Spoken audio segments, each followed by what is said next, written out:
Jake Holloway never thought he'd end up working the graveyard shift at St. Luther's Hospital morgue.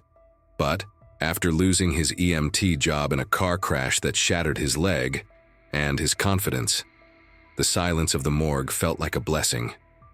Nothing ever happens down here, the daytime technician had told him with a smirk, tossing him the keys. Just keep it cold and don't mess with the tags. Jake didn't mind the cold or the dark. He'd seen worse during ambulance runs. Much worse. At least here the dead stayed dead, or so he thought. 3 weeks in, Jake had his routine.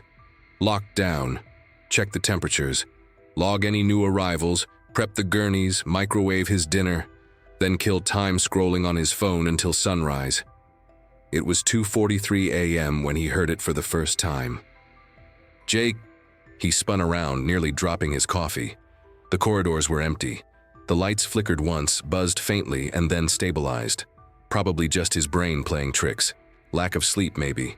He laughed it off and turned back to his paperwork. Then he heard it again. Jake, help me. The voice was soft, like breath on glass. It wasn't angry.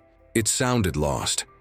Jake stood up, hesitated, then walked toward the wall of cold chambers. The morgue's drawers were each labeled by number, but only some were in use. He checked the logbook. Drawer 14 had been empty for 2 months, but its handle was icy, frost crusting the edges like a freezer on overdrive. He gripped it, and the temperature bit into his skin through the gloves. With a deep breath, he pulled. It slid open with a moan, empty. And yet, the voice came again.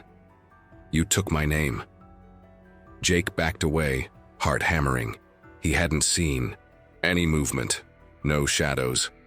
Just a voice from a place that shouldn't be making noise. He turned to the autopsy log, a thick binder used to record every detail of the deceased. Something gnawed at him. The name, Jacob West. That had been on a tag a few nights ago. The coroner must have logged it. He flipped through the recent entries. Jacob West. Blunt trauma to the head, 3:12 a.m. The time made his stomach twist. Looked at the clock. 3:12 a.m. Exactly. His fingers trembled.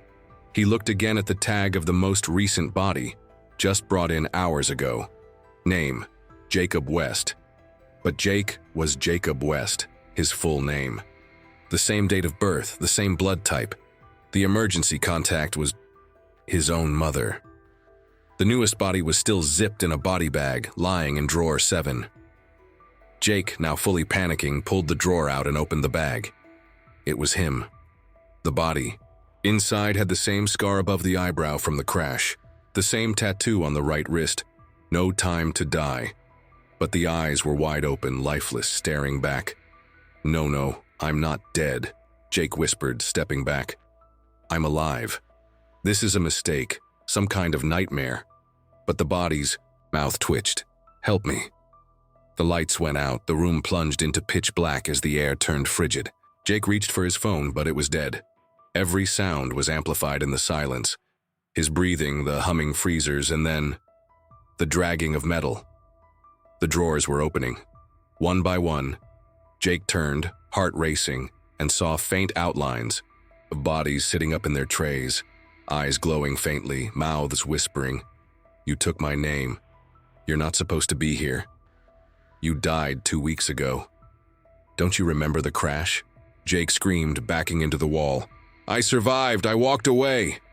But then his phone buzzed. One notification. Death certificate, Jacob West, signed and filed. His mind reeled. He tried to run, but the morgue door was sealed, locked. From the outside, the lights flickered back on. The gurney was now empty, his body gone. The tag lay on the floor, Jacob West, transported to the other side. Then, slowly, something changed. The room no longer felt cold. The hum of the morgue quieted. All the drawers closed at once. Jake stood in silence. He didn't feel his heartbeat, because it was gone. He looked in the mirror near the sink, no reflection. A week later, a new technician walked into the morgue.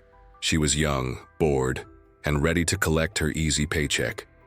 As the door closed behind her, the lights flickered. The drawers hummed softly, and drawer 14 opened just a crack. From the shadows, a voice whispered, "Welcome. It's your turn now."